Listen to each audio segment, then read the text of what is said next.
Aujourd'hui,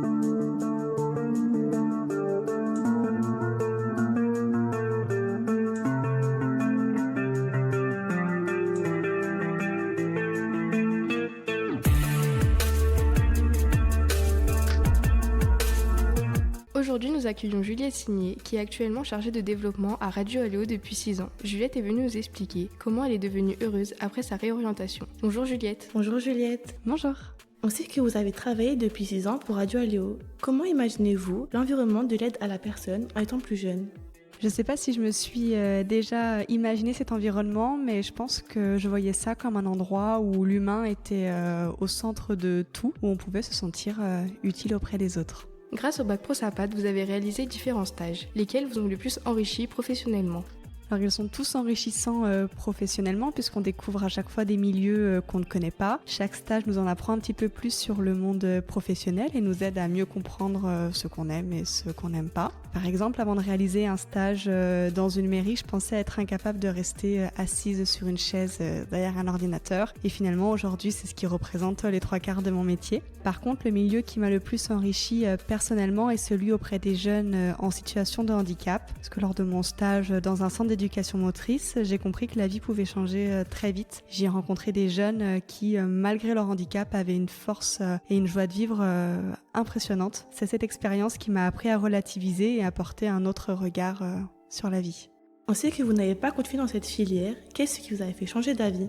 Ce qui m'a fait changer d'avis, c'est le manque de bienveillance. Par moments, on a presque l'impression d'être à l'usine dans certaines structures d'aide à la personne. En maison de retraite, par exemple, il manque tellement de moyens et de personnel qu'on ne prend pas toujours le temps de s'occuper correctement des patients, des résidents. Les repas sont parfois pris trop rapidement et on ne peut pas toujours être avec eux et leur apporter l'attention qu'ils méritent au quotidien et surtout l'attention dont ils ont besoin. Dans un centre de loisirs, j'ai détesté l'ambiance qu'il y avait entre les adultes. Moi, j'étais stagiaire et on m'a fait porter le chapeau de la blessure d'une enfant. On m'a dit que à cause de moi, le centre de loisirs n'aurait plus accès au parc de la ville parce que le père de cette petite fille blessée faisait partie du conseil. Enfin, c'est plein de petites choses comme ça. Et je trouve ça un peu fou que les gens qui travaillent dans ce domaine d'aide à la personne manquent de bienveillance. Et pour moi, c'est quelque chose d'hyper important. Et d'ailleurs, que ce soit dans le domaine de l'aide à la personne ou pas.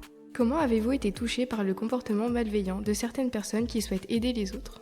Alors j'ai pas vu de comportement malveillant à proprement parler, mais certaines situations m'ont marquée. Pendant mon stage en maison de retraite, j'ai été surprise d'apprendre que les résidents ne se douchaient pas tous les jours. Au début, on m'a expliqué que à leur époque, c'était comme ça, donc pour eux, on n'allait pas changer leur quotidien d'avant. Alors qu'en fait, si on douche pas les résidents tous les jours, c'est surtout par manque de soignants. Dans une autre structure, certains éducateurs oubliaient d'emmener les enfants en soins ou à l'école. Et ça, c'était parce que soit les éduques étaient en pause clope, soit parce qu'ils faisaient pas attention à l'heure.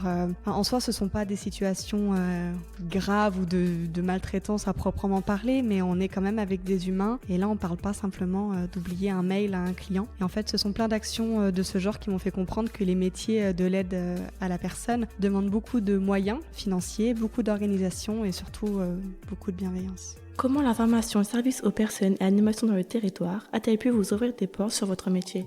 Quand il fallait s'occuper de nos orientations, moi, j'avais pas envie de partir dans une filière d'aide à la personne à proprement parler. Donc, j'ai cherché d'autres formations et quand on sort de sa patte, les autres formations nous ferment un peu les portes puisqu'on n'a pas un parcours classique. Donc, j'ai découvert le BTS DATR, Développement Animation des Territoires Ruraux. Je suis rentrée surtout dans ce BTS parce qu'on avait la possibilité de faire un stage de 3 semaines à l'étranger et quand j'étais en terminale, moi, ce qui m'animait, c'était les voyages et la découverte du monde, donc je me suis dit pourquoi pas. C'est un BTS qu'on pouvait faire en apprentissage et on pouvait faire en apprentissage dans une radio. Et comme en bac, en première et en terminale, on avait déjà travaillé avec Radio Aléo, je me suis dit pourquoi pas. Mais avant ça, moi je cherchais un stage dans une mairie puisque pendant les stages qu'on fait aussi en bac, on doit en faire un en mairie. Enfin en tout cas à l'époque, on devait en faire un en mairie et j'avais apprécié ce milieu-là.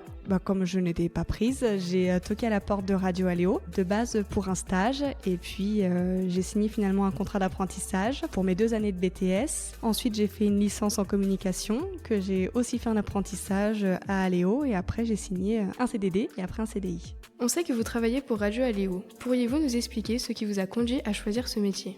Il y a un petit peu une part de hasard. Sans l'intervention de Sandra à la MFR, j'aurais sans doute jamais connu Aléo. Et c'est dans le cadre de mon BTS que j'ai intégré la radio. Et grâce à l'accompagnement que j'ai reçu de Sandra, j'ai pu découvrir des missions qui me correspondaient. Et c'est ce qui m'a donné envie de continuer dans ce domaine. Et puis sans parler du métier en lui-même, mes stages m'ont permis de savoir que l'entente entre les salariés, entre les collègues était primordiale pour moi. Et ma relation professionnelle avec Sandra a toujours été super. On partage les mêmes valeurs et aujourd'hui, moi j'ai pas l'impression d'aller au travail mais plutôt de passer une journée avec une amie et ça c'est incroyable et c'est plutôt ce que je souhaite à tout le monde.